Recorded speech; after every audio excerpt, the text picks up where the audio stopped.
Okay, let's talk Wetbay upgrades. So first off, everybody should have one of these. This is a water regulator.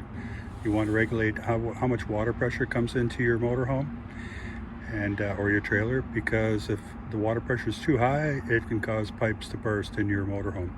And I've noticed when I've been to parks that sometimes the water pressure can be as high as 80 or even 100 pounds, and you're really not supposed to have more than 60 going into your motorhome. Right now I have this one set usually at around 50, and that works well, so we're well protected there. So that's the first thing. The second thing would be the PEX plumbing I put here. The PEX plumbing is the water comes in from the hose reel and it splits off, and this goes to the freshwater tank and this goes to the black water flush. And there's protection valves on the back of both these, so water can't flow back into the pipes, so no bad stuff comes back into your plumbing. And this makes dumping your tanks and everything very easy, and filling your tanks, and I'll explain more about that later. Another thing too is a sea level monitor. RRV came along with this, and it's very accurate as to how much the percentages are on your tanks, and they're really great. How well they work is, it's amazing how accurate they are compared to all the other gadgets. So if you want to add one of those to your RV, if you don't have a sea level, that's the way to go. Another thing too is very far in the back corner there, you can see I have a macerator. And what that does is all of the sewage and water comes down this pipe into the macerator. I turn this switch on here and it grinds it up, and then it pumps it out through this line here, and I just put that into the dump valve and drain everything out, and that works really well. And then I can put it back inside here, so you never have to touch anything that's dirty anymore. You can do this barehanded. The only thing you ever touch is this here when you unscrew that cap and you put it back on. Before and after use, I usually just spray it down with Lysol, and that way I can barehand everything in here. Another upgrade is for cooler weather. In the very back there you can see I have a heater, and that heater is plugged into a sensor, and here's the sensor here.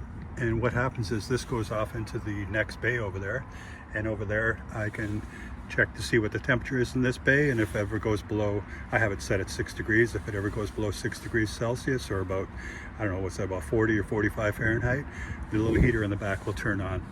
Now this is a heated bay, so I don't normally have to worry about those kind of things, but this is more or less a backup in case I don't have my furnace on or anything like that. If it gets too cold, it will heat this bay so nothing freezes. Another upgrade I have is this sewer sock here. And this thing here, what you do is when you put your hose on and you run it through the hole in the bottom there, put this on. This goes down inside, the hose goes through it, and it prevents any critters from coming up inside. You can use the Velcro here to close this up to whatever size you want. It works for like a 4-inch hose, 3-inch hose, 2-inch, whatever you have. Works great. What else do we have here? Well, we have a heated hose. That's for winter here, and that's plugged into the stand, but that's a heated hose coming right from the water supply, so that won't freeze. And also, what else did we do for winter here? We added heat pads on the tanks, and I have 3 switches here for fresh, gray, and black tanks. I can turn on heat pads to keep them from freezing in case we're in cold weather. We're going to be doing some winter camping with this, so we definitely want to be able to keep everything warm. So for winter camping, we have the heater back there, we have the heat pads on the tanks, and we have a heated water line. So that all works well. And then this hose can stay in here in the heated bay, and you just pull it out whenever you need to dump your tanks and then put it back. And of course, we also have a mouse trap there and one back over there. The thing about mouse traps is you always want to catch a mouse when they first get in. You don't want to let them go any further. So all around the basement of the coach, I have mouse traps everywhere. We're quite successful at not having any, but prevention is better than cure. It's a lot easier to prevent stuff from happening than try to solve it later. And I guess that's pretty much everything that I can think of here. So that's it for, let's see, there's 1, 2, 3, 4, the macerator is 5, 6, 7, 8 upgrades to the Wetbay.